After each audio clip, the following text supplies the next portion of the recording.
Hello and welcome to the impzonepod podcast. We're back again talking more TNA wrestling shenanigans. And, well, here today I wanted to just highlight just a couple, like about a handful of guys, young guys, that are on the roster right now that I think have some serious potential in the future. Obviously, they're not doing a whole lot right now, but they've been featured and they're there and whatnot. But I do see a lot in some of these young guys that are there. Okay, first person that I want to talk about is KC Navarro. Now, he's been in the first class tag team for a while. They're kind of a jobber tag team at the moment.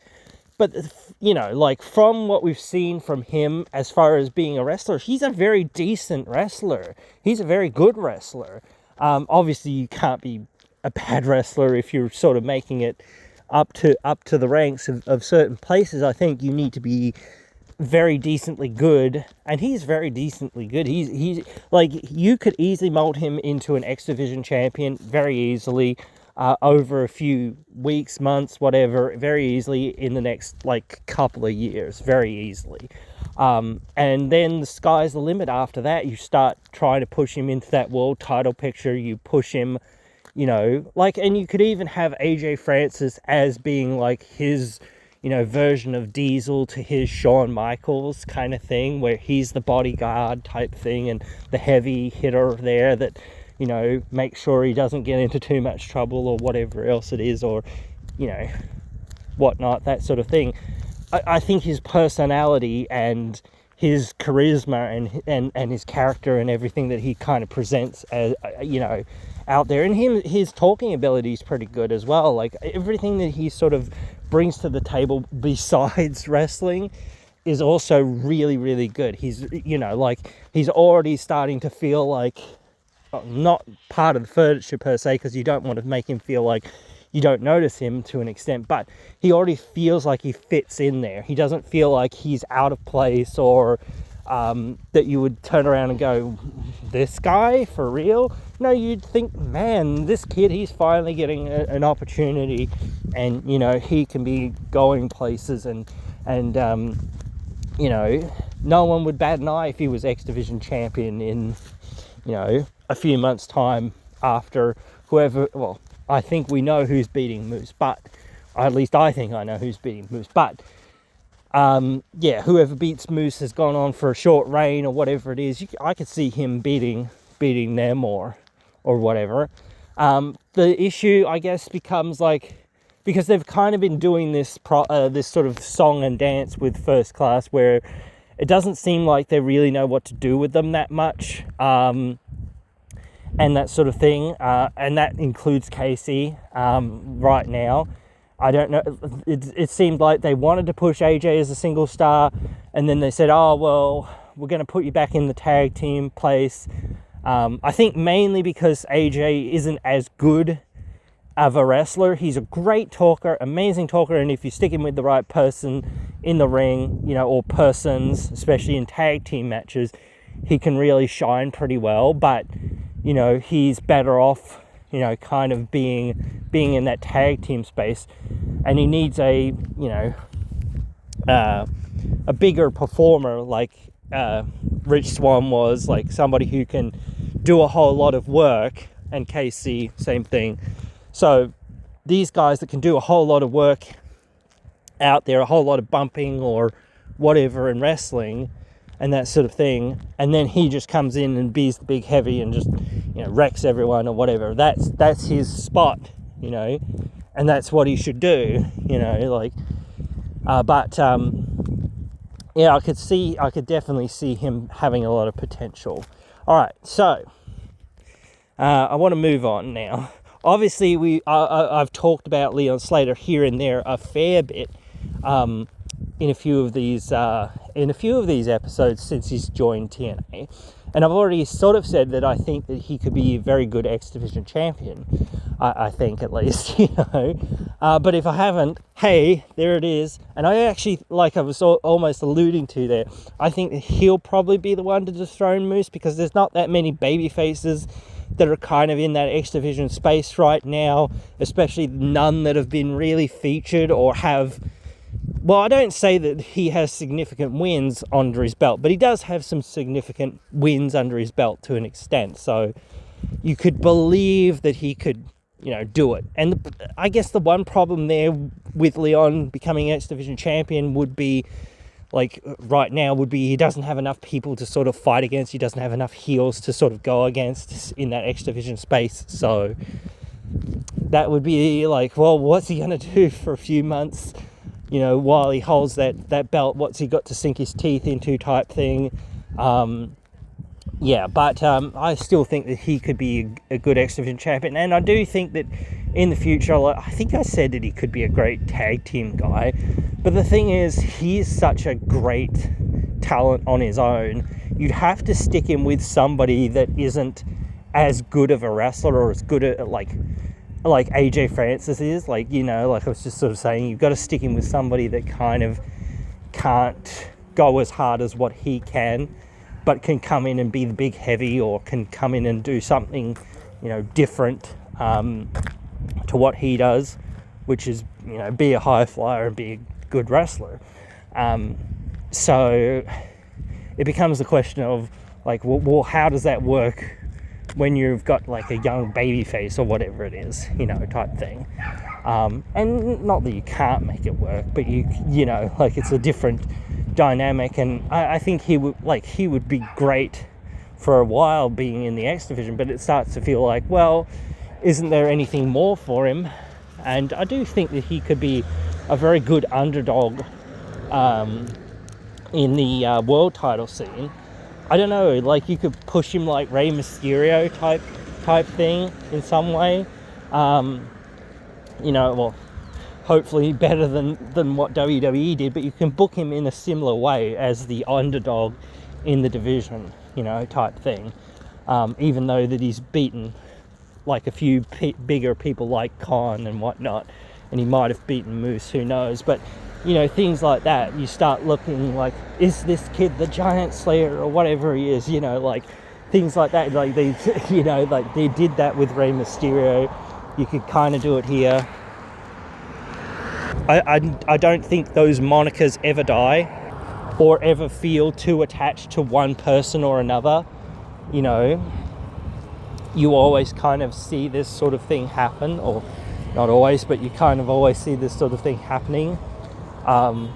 Where you get the little guys, triumphing over the big guys, and it's like, what the heck? People don't sort of connect the dots. It's like when Jay Lethal beat Kurt Angle and whatnot.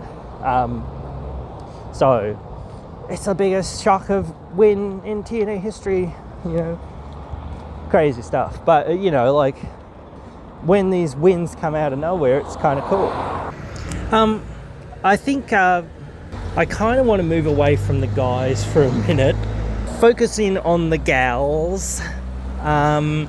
Just give them some love too. I don't want to just exclusively talk about the guys.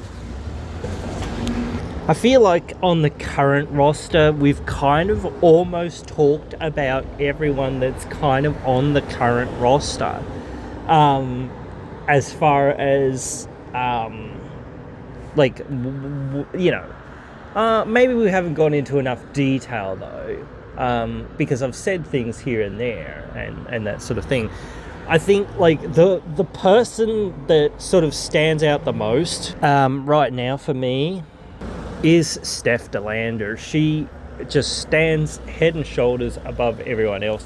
Not the greatest wrestler, that does not matter to me, but her personality has come right out in the last, like, few months, in the last year or so, whatever it has been. She has gotten so much, like, better at connecting with the audience and whatnot. SDL, she has so much potential, in my opinion, for the future. I think she could easily be Knockouts champion in the near future. It's kind of funny, like, sometimes I think that we often kind of, like, negate or don't think of people being able to be a double champion. WWE has been doing the double champion stuff for a while here and there. They just recently, I believe, did it with Stephanie Vaquer beating Julia. That's mainly is because Julia is injured and whatnot, but um, and needs to go and have surgery. But yeah, they did that, and they've done that with Roman Reigns. They've done this with a few people where they've kind of unified titles and things like that. I think it's one of their problems in WWE that I do feel like would solve a few of their issues, and I don't know why they don't do it, but whatever. That is me. When I'm looking at it, like, it seems like the most obvious solution is, unify as many titles as possible. Yes, you might be like, well, that diminishes, like, what each show has, in a sense, like, but then build the show around other things, like, if Raw doesn't have the world champion, which is, like, annoying or whatever else it is, like, I think there's some titles that need to be on both shows, but it can help people who are like, well, now you have more options when you're going to win the Royal Rumble, because if it, like, if you're going to win the Royal Rumble, it's like, well, who are you picking? You can pick two. But, like, like, when there's only one, well, it's obviously obvious who you're picking, type thing. And then if you are having, like, you're not having the two shows or the two titles to go up against, it's like, well, again, like, like, you're not going to do anything with anyone else, are you? Like, or are you going to always try to put together a triple threat of some sort? Or are you going to use the elimination chambers type thing to get to the next show or a show after that? It starts becoming like, well, what are you going to do? Obviously, there are a few other, but I want to get back to TNA and whatnot. But anyway, I just wanted to sort of have that idea out there of saying, like, if TNA was to do a similar thing, it's like, like, TNA doesn't need to do a similar thing in some ways, because it is like, well, I do think that sometimes the men's and women's titles, sometimes that does feel like a divide that sometimes isn't necessary. I don't know whether it is. I think some people are a bit, like, not precious, but sort of precious about the idea of the divisions being separate and the idea that women can't wrestle against men. So I don't really agree with that. I think, men and women can wrestle each other. I think it is somewhat better, though, that they don't a lot, because it makes it more special or whatever it is. But I do think you could unify the women's tag team with the men's tag teams. So, I don't know, but it makes the history a bit wonky after that. Obviously, again, I want to say that there's a bunch of young wrestlers that we've seen for a while. Obviously, Chris Bay, he's very seriously injured. But he's been out for a while. Actually, Hammerstone, he was injured, and I thought he would come back, but apparently his contract had lapsed, so he's not coming back currently. I saw a lot of potential in Hammerstone. I don't want to talk too much about him because I want to move on a bit, but I just want to give some, like, I guess, almost honorable mentions. But Ace Austin obviously has, like, a good potential future ahead of him. I think he could be world champion down the line. Don't know when. Ash by Elegance, she could be in a prominent position. She could be a great heel champion, I think. Obviously, Danny Luna and Jody Threat are both really good. So I think they still, like, I think Danny especially still needs to develop a little bit more. I think Jody has been around a lot more than what Danny has. So I would think that Jody would be, in that position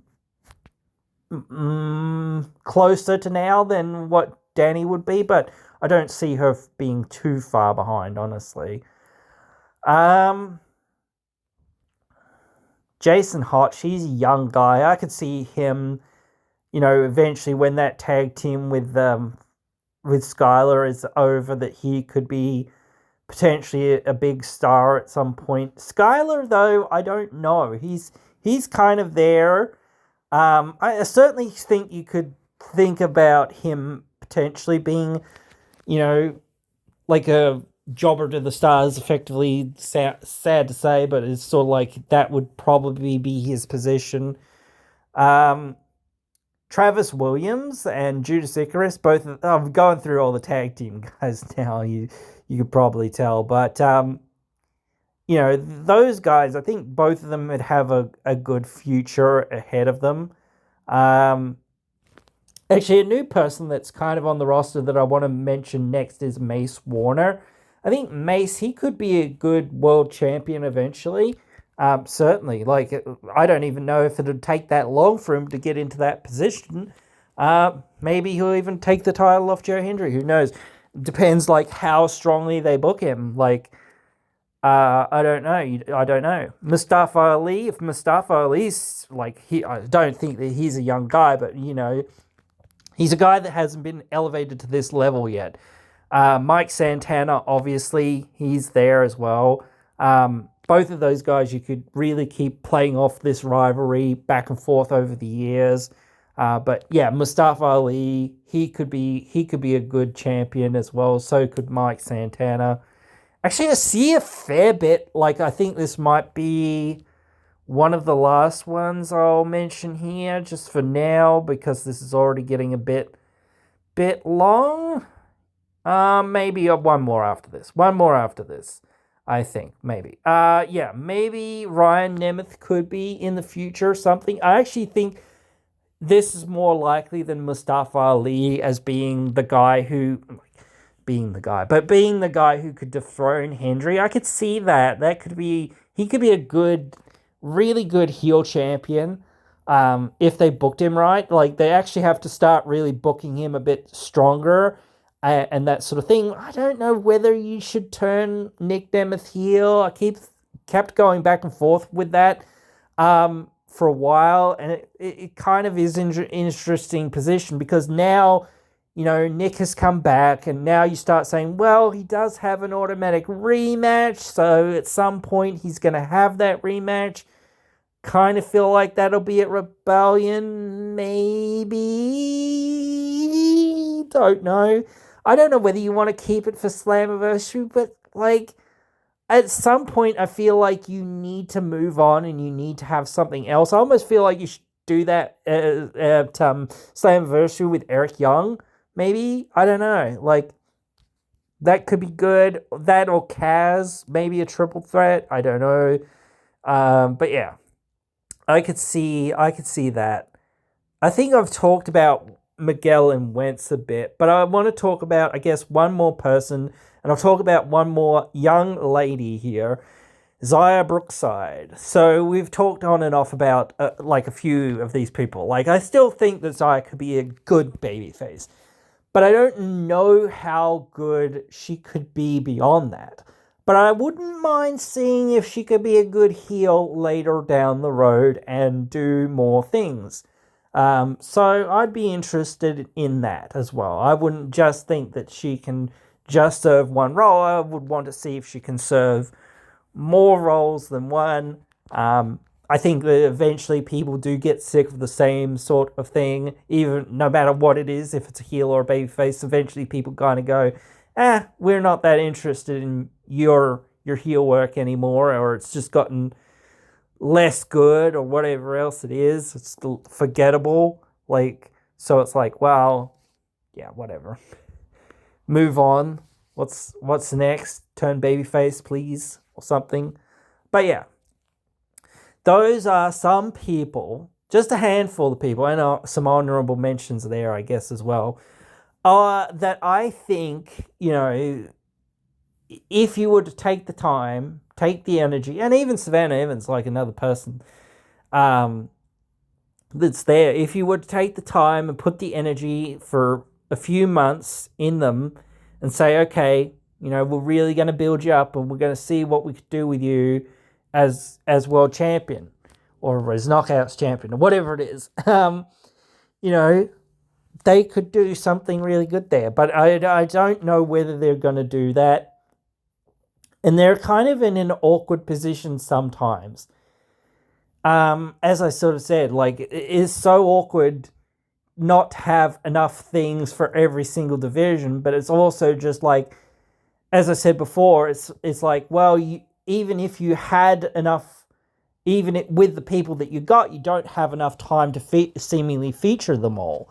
It's like, well, or you don't decide, okay, well, why are we going to pay off this, Ash by Elegance, Heather by Elegance thing, not at the pay-per-view, or not even at the pre-show, or whatever else it is, or something like that. It's like, why do it on TV? Like, what was that for? Or, like, they're basically the only other tag team that's in the division, unless you're actually going to dissolve that division. I feel like dissolving that division is just like the best thing to do. I know they keep not wanting to do it for probably some reason of being like, oh yes, we don't want to, make it the division have felt like a waste of time, but it has been a waste of time. People feel like it's a waste of time already, so it's like, well, let's do something else. Let's move on from here and do something else. And it will make things just feel way better because now you have four people, the four people that you just had as singles wrestlers. Two of which are, probably going to, like, Heather, probably first, maybe on TV, is probably going to challenge for the Knockouts Championship. And then you've got Ash, probably challenging on some pay-per-view. Right there, you've got two more people for what's name there to go through, for Marsha to go through. Or to drop the title to somebody. And change tracks and then say, okay, well, now we're going to feature Danny Luna and Jody Threat, like, challenging for that title against somebody that they already have history with, and maybe that can be good in that regard of saying, well, this is why we did this. This is why we had this rivalry. We were trying to wrap the things up or whatever it was. And, I think they do try to do their best with it, but it's like, dudes, like, seriously, invest some money into signing some more people or friggin', like, scrap the division. Like, that's it. Those are your options. Scrap the division or friggin' invest in some people that can actually come in and wrestle and appear and do the stuff that needs to be done. Because at a certain point, it's diminishing, like, the whole thing.